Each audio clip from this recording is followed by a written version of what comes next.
சரி, சவுத் இந்தியாவிலேயே advance income tax பே பண்றது எங்க தலைவர் விஜய். சவுத் இந்தியாவிலேயே ரொம்ப அதிகமா. அப்போ ஒன் இண்டிவிஜுவல் இங்க வந்து சவுத் இந்தியாவில் யாரெல்லாம் இருக்காரு? எம்.கே. ஸ்டாலின் இருக்காரு, ரஜினிகாந்த் இருக்காரு, கமலஹாசன் இருக்காரு, இன்பநிதி இருக்காரு, அங்க மம்முட்டி இருக்காரு. இது இவ்வளவு மொத்த சவுத் இந்தியாவிலேயே அதிகமா டாக்ஸ் கட்டுறவர், அதுவும் அட்வான்ஸாவே டாக்ஸ் கட்ட. அட்வான்ஸ் ரொம்ப ரொம்ப முக்கியம். ஏன் அட்வான்ஸ் நான் சொல்றேன்? அட்வான்ஸாவே டாக்ஸ் கட்டுறவர் எங்க தலைவர் விஜய். இப்போ இந்த ஃபினான்ஷியல் இயர்ஸ்னு சொல்லுவாங்க இல்லையா, அது 2015 டு 16, 2016, 17 இப்படிதான் இது வந்து கட்டுவாங்க. இப்போ இந்த புலி படம் நேரத்துல இன்னொன்னு சொல்லிக்கிறேன், எப்பப்பெல்லாம் தலைவருடைய படம் ரிலீஸ் ஆகி வருதோ அப்பெல்லாம் ஏதாவது ஒரு பிரச்சனை வரும். உனக்கு இப்ப கடைசியா என்ன,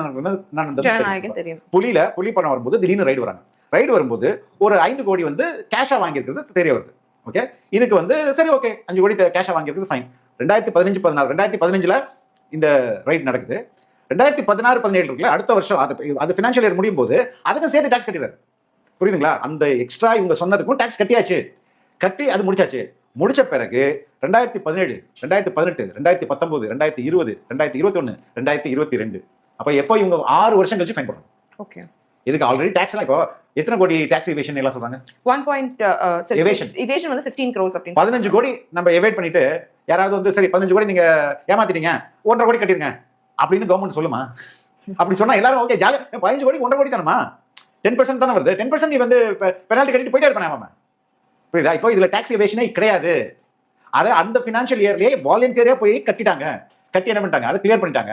ஆனா 2017, 2016, 17 ஃபினான்ஷியல் இயர்லயே அதை கட்டின பிறகு 2022 இங்க வந்து ஃபைன்ன்றத போடுறாங்க. ஓகே, அப்ப சட்டத்துல என்ன சொல்லுதுன்னா, சட்டம் வந்து என்ன சொல்லுதுன்னா, நீங்க இந்த 2019லயே இதை போட்டுக்கணும் அதிகபட்சம். ஏன்னா இது 2015ல நடந்த ஒரு இஷ்யூ இல்ல. Initiating penalty processing under section 271 AAB dated is 11/12/2018. அப்பதான் அதுல இருந்து 6 மாசத்துக்குள்ள அதை வந்து என்ன பண்ணிடணும், பெனால்டி போட்டணும்.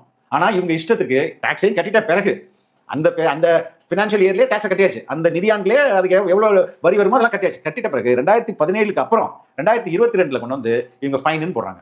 இது சட்டத்துக்கு புறம்பானது. இதே கேஸ ஃபர்ஸ்ட் வந்து ஒரு நீதியரசர் அனிதா சுமந்த் அப்படின்றவங்க ஸ்டே கொடுத்துருக்காங்க. ஏங்க இப்ப ஃபைன் போடுறது தப்பு அப்படின்னு சொல்லியிருக்காங்க.